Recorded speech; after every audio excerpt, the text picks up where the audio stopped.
चोपड़ा की मां मधु चोपड़ा ने हाल ही में अपना एक इमोशनल पल शेयर किया, जब उन्होंने अपने पति के निधन के 6 दिन बाद अपने 60वें जन्मदिन की पार्टी आयोजित करने की जिद की थी। मधु ने बताया कि उनके पति का निधन 10 जून को हुआ था और उनका जन्मदिन 16 जून को था। इस खास दिन पर मधु के पति ने उनके लिए एक बड़ी पार्टी की योजना बनाई थी। हालांकि उनके निधन के बाद पूरा परिवार शोक में डूबा हुआ था, लेकिन प्रियंका ने इस कठिन समय में भी अपनी मां के लिए जश्न मनाने की ठानी।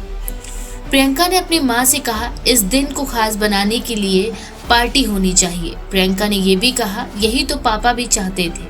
उनका मानना था कि इस दिन को शोक में नहीं बल्कि जश्न के रूप में मनाना चाहिए, जिससे उनकी मां को खुशी मिल सके। प्रियंका ने परिवार से भी कहा कि बस सभी को रुकने के लिए कहें, जिससे यहाँ पार्टी बिना किसी रुकावट के पूरी हो सके। इसके बाद प्रियंका ने अपनी मां के लिए जॉन अब्राहम को भी सरप्राइज गेस्ट के रूप में बुलाया। जॉन से आधी रात को आने की रिक्वेस्ट की गई और उन्होंने भी इस विशेष दिन को और भी खास बनाने के लिए खुशी खुशी आमंत्रण स्वीकार किया।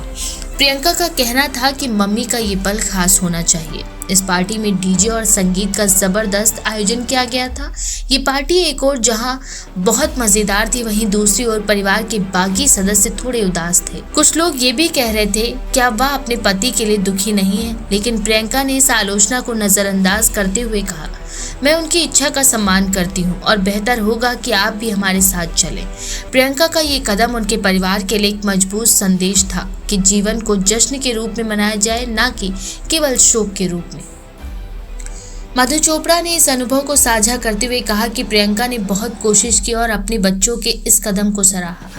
वह जानती हैं कि प्रियंका और उनके परिवार के बाकी सदस्य भी इस कठिन समय में दुखी हैं, लेकिन प्रियंका ने उनके पापा की इच्छाओं को पूरा करने के लिए इस आयोजन को पूरी तरह से खास बनाने में कोई कसर नहीं छोड़ी।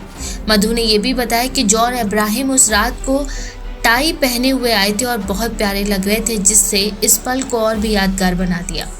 जब मधु से ये पूछा गया कि क्या इस दिन की कोई तस्वीर ली गई थी, तो उन्होंने कहा कि उन्हें याद नहीं, किसी ने इस पल को कैद करने का विचार किया था या नहीं, लेकिन उन्होंने ये स्वीकार किया कि ये दिन उनके लिए हमेशा एक खास याद बनेगा। प्रियंका के इस कदम ने ये साबित किया कि परिवार के लिए प्यार और समर्थन में कोई सीमा नहीं होती और ये भी दिखाया कि जीवन को हर परिस्थिति में जश्न की तरह जीने का महत्व होता है। इसके अलावा प्रियंका चोपड़ा के आने वाले प्रोजेक्ट्स के बारे में बात करें तो वह एस राजामौली की आगामी फिल्म SSMB 29 में महेश बाबू के साथ नजर आएंगी। ये फिल्म एक्शन एडवेंचर शैली में होगी और इंडियाना जोन्स जैसी फिल्म मानी जा रही है। फिल्म का शुभारंभ जनवरी में हैदराबाद में हुआ था। इसके बाद प्रियंका के पास जॉन सीना और इद्रीस एल्बा के साथ heads of state of Russo brothers की सीरीज सिटाडेल का दूसरा सीजन भी पाइपलाइन में है। प्रियंका की प्रोफेशनल यात्रा भी इस समय काफी व्यस्त और रोमांचक चल रही है।